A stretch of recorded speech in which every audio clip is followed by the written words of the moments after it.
The Biden administration gave us restrictions on speech like we've never seen before in this country. From the inability to speak the truth about the deadly COVID vaccines to support for President Trump and calling out the stolen election of 2020. Now, millions of people knew that the Democrats rigged the election of 2020, stole it from President Trump, and gave it to the unworthy, incompetent Joe Biden. Now, at the time, Trump supporters and patriots across the country gathered in Washington, D.C. on January 6th to show their disapproval. It was intended to be a nonviolent protest until Democrats decided to use the event to orchestrate a fake insurrection, putting people in danger, ultimately imprisoning innocent people for 4 years and taking the life of Ashley Babbitt. At the time, we here at the Loaded Mic reported on it, and we interviewed a man named Chris Burgard, who produced a movie about that very day in 2021. Now, we aired that interview, and shortly thereafter, the Loaded Mic was wiped off YouTube. They didn't want you to see the interview. And since then, many new pieces of information have come to light. With President Trump re-entering the White House, there will be consequences for the people who perpetrated the fake insurrection and imprisoned innocent people. Now, the interview with Chris Burgard was enlightening because he was saying things that at the time we couldn't believe, or at least we weren't supposed to believe. There are things in the interview that you've never heard, information that you probably never knew about J6. Remember, this interview was taken 3 years ago and quickly wiped off the internet. In this special episode of The Loaded Mic, we've decided to re-air that interview in its entirety so you can hear and see exactly what happened on January 6th through the eyes of someone who was there and even wrote a movie about it.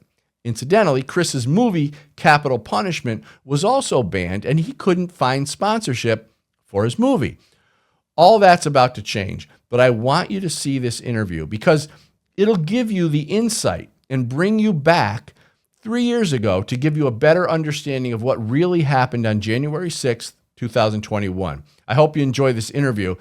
And I hope you share it with your friends, because as we move forward in the second Trump administration, information like this will help us put America back together after the Democrats have destroyed it, and hopefully help hold accountable those who imprisoned innocent people and spread lies about what really happened.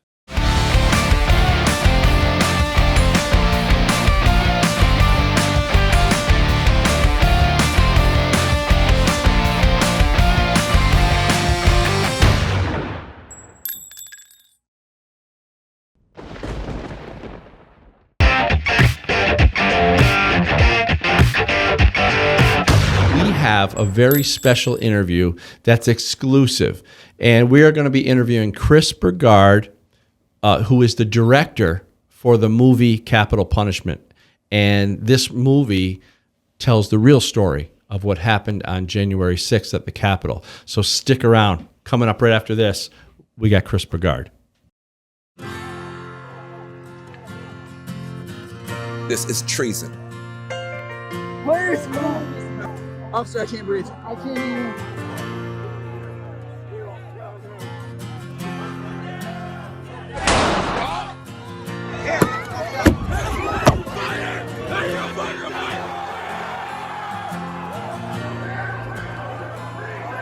And hey, man.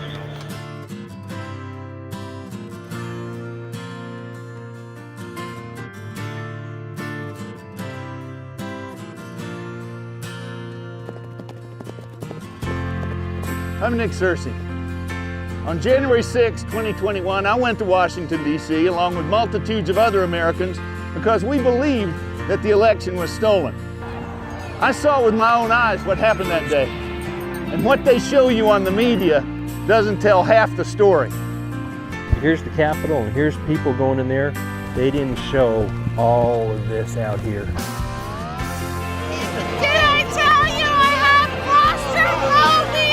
I saw people of all colors, races, creeds, Asian Americans for Trump, blacks for Trump. I even saw a guy wearing a shirt that said fags for Trump. And since I'm from California, I knew that guy. We're from Iowa. Nashville, Tennessee. And I'm here standing with my fellow patriots.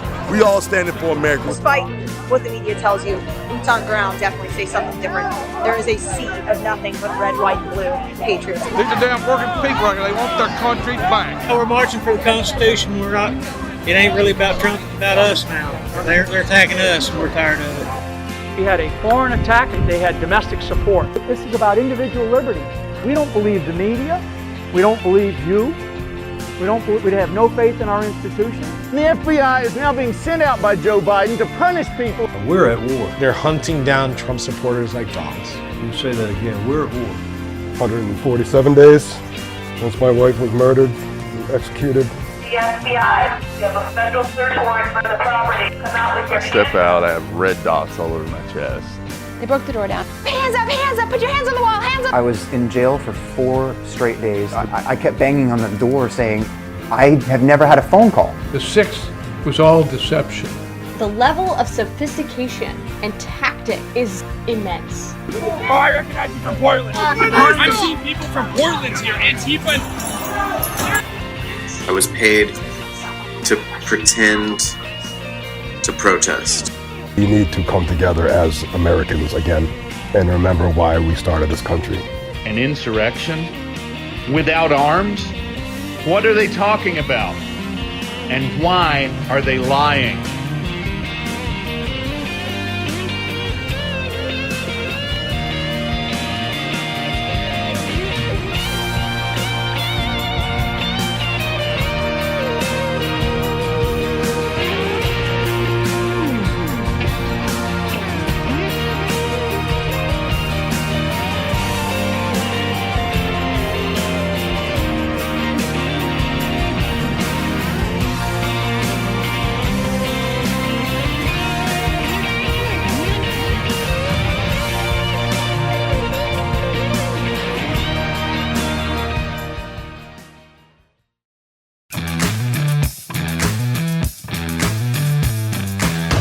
The crowd was absolutely massive, unlike anything we've ever seen before. This was a true example of the majority speaking up and having a peaceful protest. If the crowd wanted to get unruly, there would have been no stopping it. But the truth is, this was Trump supporters, and they didn't want any violence. This was a group of people who realized the election was stolen, and their conscience wouldn't allow them to sit back and do nothing. They needed to speak up. They saw corruption, and they knew the world should know about it. There were no weapons. There was no violence. But that's not how the left-wing media portrayed it. They portrayed and continue to portray the January 6th Capitol incident as a white supremacy, racist attempt at a hostile takeover of the government. But contrary to every eyewitness who was at the Capitol on January 6th, the media continues to spin a fake narrative. Well, some people have had enough of the lies and are doing something about it. Along with his partner, Nick Searcy, our next guest, Chris Burgard, is living proof that truth matters. And yes, there are still people in this country who are willing to speak the truth against all opposition. Chris is the director of a movie called Capital Punishment, which tells the true story about what happened on January 6th, 2020 at the Capitol building. All right, we're here with Chris Burgard, the director of the movie Capital Punishment, which everybody needs to see. Fantastic movie. So, Chris, after I saw a lot of videos, it sure looked like the Capitol Police were almost, welcoming people into the building. I mean, if you didn't know any better, you'd think it was like a guided 5th grade field trip. What was the deal with the Capitol Police? That's one of the conundrums of the whole day. Why were they fighting at one entrance and it was like World War III, yet 2 entrances down, they were letting people in like it was a guided tour. That's the mystery. You're going to see in the movie, there's two 74-year-old twins, Lorene and Maureen. Yeah. They came up from Florida. They just walking around and the doors open and the Capitol Police were letting people in. And they even asked the Capitol Police, is it okay if we go in? And they said, sure, it's fine. So they went in, they looked around and they went back out. I will tell you that as a film director, there were several instances there that it was almost like you were watching a movie, and there were actors and there were directors, and there was a plethora of photographers filming everything. Even it just felt wrong. Yeah. That whole day. And the minute, our radar started going off the minute the mainstream media started running with their narrative, and that it was just wrong. In fact, if I can go back a little bit, I can tell you that day when things started to change for us, if that's okay. Oh, absolutely. Yeah.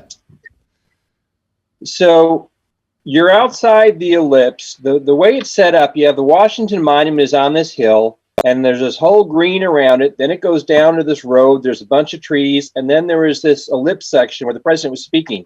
And they had a really good crowd in there, but there was probably close to 2 million people outside there that never got in. It was unbelievable. I mean, the crowd size was huge. And so it went from, and when the president got done speaking, a couple of things happened. One, he was an hour late. Two, he went on forever and started to repeat himself. And everybody's like going, what's so weird? This is so weird. What's happening? Why is it this isn't what we came here for. It's cold, but he's still speaking. And as it turns out, by delaying his speech that long, all of the Trump supporters that came to hear his speech were still at the ellipse while the initial breach was going into the Capitol building. But we didn't know that at the time. So the president asked for people to peacefully march down to the Capitol building to let your voices be heard. But as you'll see in the movie, when mainstream media released his sound bites, they edited it together to make it sound like he wanted people to aggressively go down there and get things back by being strong. I mean, it's lying. It's past fake news. It's propaganda, the way that they re-edited that, as you see in the film. So we get out, we start walking down to the Capitol building, and what should usually be about a 10-15 minute walk, because it was so crowded, took us about 45 minutes, better part of an hour. But as we're walking down there, I'm looking around, and I said to my wife, honey, I've got a bad feeling. I'm getting deja vu back to when I was in Central America and Honduras covering the attempted color revolution down there. And she said, well, what do you mean? I said, look around. This crowd is huge. Where's the film crews? Where's CNN? Where's MSNBC? Where's Fox News? They're not here. They're not covering this, which tells me that the images of people marching peacefully and praying and singing patriotic songs, saying the Pledge of Allegiance, these aren't the images that they're going to want to go out with after this event is over. I think something's going to happen at the end of this march at the Capitol building. Buddy Nick, who's at the Capitol building, and he said, I just watched the Capitol Police move the bicycle racks. They're letting people into the Capitol building. And just without even thinking, the hair stood up on my arms. I looked at my wife and I said, honey, somebody's going to die today. Because that was my experience in Honduras. It was, there was a death, and then they marched with that to push their narrative. And as it turned out, that's what happened. And the more we went through that day, and then the months afterwards, going back over all the footage that we shot and other people shot, no doubt this is an orchestrated event. And I'm talking orchestrated with a very high degree of sophistication. We all know it was orchestrated just from the data that we've got and watching your movie. People have to see your movie. Here's the interesting thing, and it just kind of shows the hypocrisy, because after watching the videos and put out by the news, and by watching your movie, I mean, they couldn't really create violent stuff. So they got some people maybe climbing the wall or whatever. But overall, we know that there was no violence. But what happens is it was a peaceful protest, 2 to 3 million people. But when you compare it to the left-wing riots of 2020, it's night and day. And the very interesting thing is that this January 6th is being called this, an insurrection by white supremacists and all this nonsense. But 2020, people burning down buildings and destroying cities and killing cops, oh, that's nothing to see over here. You know what I mean? So I guess after making this movie, after being there, what are your thoughts on the hypocrisy and the difference in narratives that they're using? My thoughts are that that's all agenda driven. That's all happening for a reason. My personal belief after doing this movie and working with a lot of intelligence professionals and the military guys that we talked to put this film together is one thing you'll see in the film is January 6th was years in the making. It's an event that was made to take control of the United States of America. But it goes along with something that had been seeded for years, as you'll see in this. I think that not only you seeing the rule of law has been thrown out the window. As you say, BLM Antifa, they can burn down cities, they can take down federal buildings, and they're released the next day, often without bail. And then as we see in many, many cities, the charges are then dropped. Versus anyone from January 6th, you have people who have been in prison over 10 months now, still waiting for their trial. You'll see in the movie, as you saw, SWAT teams of FBI units with armored vehicles breaking down the front doors of American citizens' houses, traumatizing 4 and 7-year-olds, putting 13-year-old girls into handcuffs. Dr. Simone Gold, she's an easy person to find. You could call her, her organization. You could call her up, make an appointment with her. Why did they break in her front door? And it's a campaign of terror perpetrated like you might see in Afghanistan and Iraq, but is now actually being perpetrated on the citizens of the United States of America. I mean, we have the constitutional right to life, liberty, pursuit of happiness, to a speedy trial. The First Amendment, and as you see in this movie, those rights have been just trampled, just thrown out the window. As much as I was seeing from being there on January 6th, as much as I saw that event being orchestrated, manipulated by the elite and by the mainstream media, I wasn't prepared for what we came across, to the extent of which our rights are being abused in this country, and that the FBI has been made a weapon of a political party. And this is third world stuff. This is what you would see in a color revolution in Egypt or in Venezuela or in Ukraine, but it actually is happening right now in the United States of America. And when you see local and state police being defunded, and at the same time you have Nancy Pelosi putting Capitol Police headquarters, wanting to expand into Florida, into California, the federalization of the police, the nationalization of the police. We've seen this throughout history in oppressive, tyrannical regimes, and it's hard to comprehend, but it's actually happening right now in the United States of America. And what we're experiencing right now is a purge. When you take control, you have to eliminate the opposition, and that's pretty much what you're seeing right now. There's people in the movie that you're going to see that were arrested, that had their front doors knocked down, their families put in handcuffs, and never entered the Capitol building. They were there that day, but they never entered the Capitol building. But what they did do back home was organize Trump caravans, put together anti-mask protests, help local businesses organize to board up their buildings before BLM protests hit town. These were people that were leaders, and now they're victims. And that's a through line that we've seen through many of these people.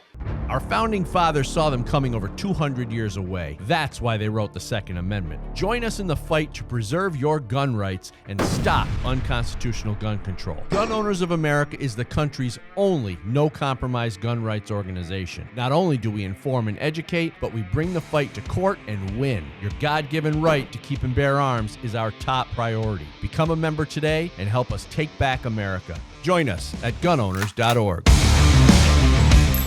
The Cali Key removes your AR from the definition of an assault weapon. It lets you keep your rifle with all its features, avoid registration hassles, and transport in hostile jurisdictions. The Cali Key also lets you hunt in jurisdictions like Pennsylvania and enhances long-range precision shooting. Cali Key's expert legal opinions empower informed decisions, and sales help grassroots Second Amendment organizations. Cali Key is your tool to keep and equip your AR, empower yourself, and defend your civil rights.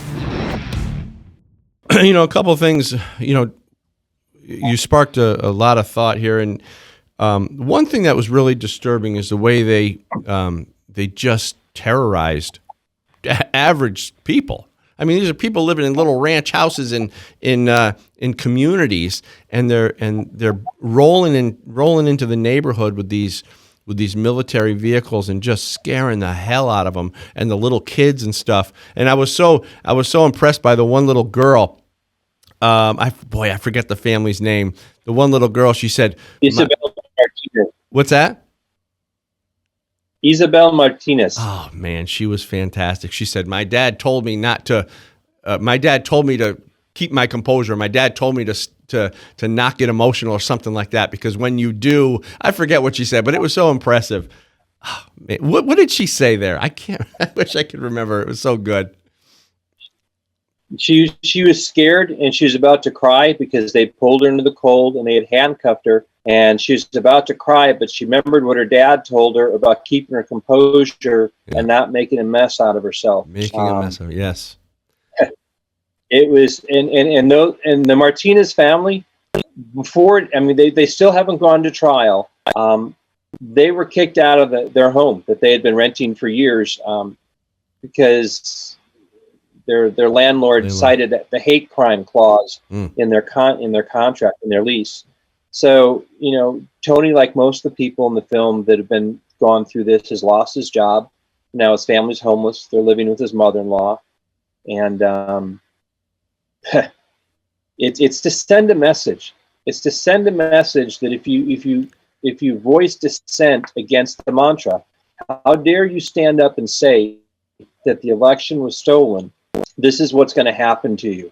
And I have to tell you that what happened on January 6th and what happened to these people is still happening. My wife got a call a week ago because someone in the neighborhood, as before the film was released, heard we had made this movie, and a friend of a friend, she calls up my wife and she's in tears because she had been there on January 6th, and a few months back the FBI came to her house and interrogated her for 4 hours. Nothing has happened since then, but she's so scared she can't eat, she can't sleep, she's afraid to leave the house.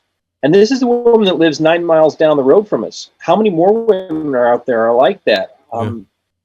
It's being done on purpose, and it's to send a message. Well, and this is something you would see in third world dictatorships. You wouldn't think you'd see it in the United States of America. And you guys are doing a great thing by exposing it. And I just hope, I have a feeling that this movie will go down in history as a pinnacle moment where we expose what this is all Democrat driven. Am I correct? It's bigger than that. Well, this is the enemies of the United States. Yeah, it's, and I don't want to go into it, but we saw plenty of evidence that it wasn't just Democrats. There's a lot of stuff we didn't put in the movie, but if you see the movie, it'll open up your eyes enough to see that we're being lied to. I mean, just start with the crowd size. Did any mainstream media outlet show how big that crowd was? No. And you start going from there, you see information handled in such an obvious false manner to create a false narrative. You got to start looking at the man behind the curtain. You got to start asking questions. Well, one thing that I do notice, and so we're really heavy into defending our Second Amendment here, and we're strong supporters of gun rights. What I'm noticing is as the left pushes hard to restrict, create more gun restrictions and gun laws, what I'm noticing now is gun sales going up. More people are starting to support gun rights. Even Democrats who didn't previously support gun rights and the Second Amendment are starting to wake up a little bit. And so what I'm noticing is that the same thing is happening with our political landscape in general. People are pushing back, whether it's moms, at schools, or whatever. Trump supporters, people are pushing back against this force that's trying to eliminate our American tradition. Where do you think? I know you don't have a crystal ball, but where do you think it's going, and how long are we going to endure this, and what's ultimately going to happen? Are we going to rise to the point where we bring back American values and American tradition and we get back on track? What are your thoughts? Wow. Lots of stuff there. Great question. Let's start first of all, to answer the last part of your question. Absolutely. I believe we're going to get back to that. I think that we're crescendoing to a tipping point of awareness of information. Mm-hmm. And when we get to that awareness, when enough people realize how we've been manipulated and lied to, I think we'll stand together and we absolutely will win this. What I want to caution against, the Second Amendment is right now, our First Amendment is gone. The censorship that we're facing is unbelievable. I could talk for an hour on the censorship we've faced just trying to get this film out there and what corporations won't sell us advertising time. But the Second Amendment, it's my belief that they've been the enemies of the United States of America and the forces that were behind putting together this orchestrated event on January 6th have been trying to get Americans to fight each other for a very long time. And you'll see in the movie, we document how that has happened and how the infiltration has come in to do that on a national level. But just in the last 2 years, I believe that the same people that orchestrated the violence at January 6th wanted violence in the streets from all the BLM riots with the burning of of our cities and our federal buildings. I think they really thought that Americans were going to grab their guns and go out in the streets and fight these guys, and they would get civil war. Yeah. Because the way these folks work, what you'll see in the movie, is you work the right side against the left side, you create all this chaos and violence, and then out of it you take power. Now that's the same in every color revolution. First you have to have a disputed election, then you have two sides going at each other, you get them to a certain point to get the chaos, and out of the chaos you come in with power and control. So going to a shooting war is the worst thing that could absolutely happen to where we are now. Now make no mistake, knowledge is power. And we are in an information war.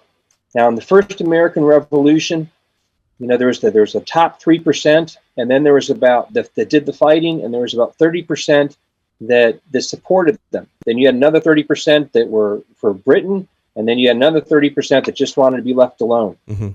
They won that war by standing up to the greatest superpower on the planet with muskets and cannon.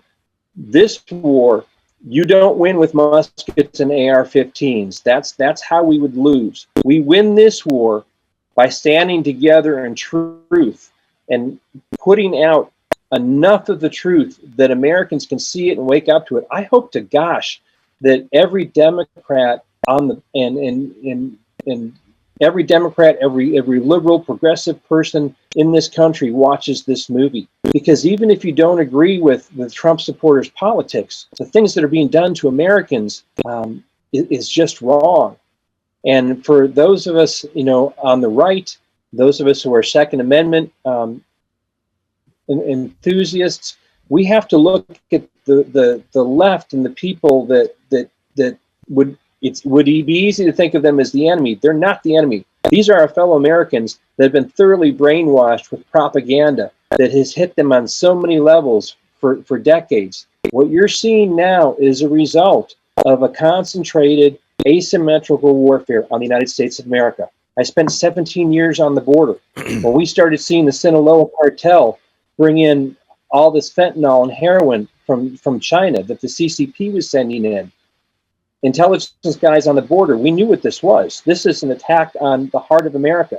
That's why when you have more people dying of heroin overdoses in America than the car accidents, you're starting to rot America from the inside out. You're going after her core. There's so many moving parts to this, and what we saw on January 6th is a part of a much bigger assault on the United States of America. Yeah. You know, you said something that was really interesting. You said, you know, you talked about the 2020 riots, and the worst thing we could have done is have, you know, violence in the streets and shootouts and stuff like that. And I was thinking the same thing. I'm like, this is exactly what they want. And we did see touches of it. We saw little bits of it, because I remember Proud Boys and groups coming out saying, hey, we're not going to let you get away with this stuff. So there was some conflict, but luckily, I don't know, tell me your opinion, but as far as I can see, luckily it didn't amount to a whole lot. And, you know, you're right. We do have to move forward, and we do have to unite. On this show, we talk about the brainwashing all the time, and I hope we can get through to them. We have only a few minutes left, Chris. So I guess my next question would be, how can we unite when there's so much tension and anger between the two political ideologies? Well, the first thing you can do is, I think this film should be shown in every classroom in America. I think every person in the United States of America needs to see this film, because the inhumanity that's being perpetrated by our government against her own citizens is enough to give us common ground. You saw the left rise up when they thought Trump was putting kids in cages that Obama had actually built. You know, that was enough to stir people to activity. Well, how about American children being thrown into handcuffs and dragged out into the cold?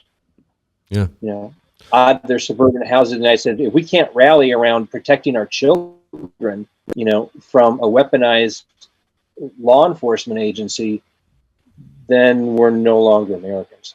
Yeah, I agree, and we're so happy to talk to you. You really had a lot of great stuff to say, and I hope that people, you know, I hope people go see the movie, and we want to help support you and your efforts in getting the movie out there. So we're gonna talk after we get done here, and we're gonna try to connect our studio with you guys and see if we can help out in any way. So we're out of time, but I want to give you another minute or so to just tell people how they can see the movie, and basically your call to action. What do you want people to know? What do you want people to do?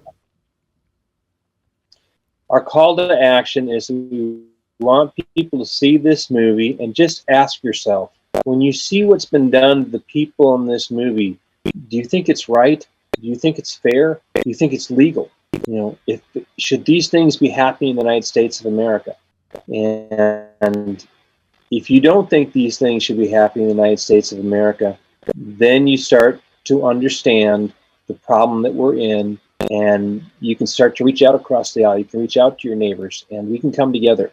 We need a tipping point of truth in this country, because if we get to that tipping point of truth, I think it's going to be about between 68 and 80% of America needs to understand how bad we've been lied to. Yeah. And when you see what they're lying to you right in front of us now, then you ask yourself, and any person does this, well, if they're lying to me about this, what else are they lying to me about? Yeah. Chris, what's the best website? The last thing, to make it real quick, capitalpunishmentthemovie.com. Hey, go ahead. You got one more thing? Joseph Goebbels. He said, if you make a lie big enough and repeat it often enough, it becomes the truth. But then the real truth becomes the enemy to the state. This is the United States of America. This isn't Nazi Germany. I believe that the truth is the ally of the people, and therefore shall also be the ally of the government. So let's just bring the truth out, you know? The truth isn't afraid of a lie, and a lie can't stand in the presence of truth. So let's just get the truth out to every American in this country. Excellent. Thanks so much, Chris. We really appreciate you coming on the show, and best of luck to you and the movie, and just thanks again.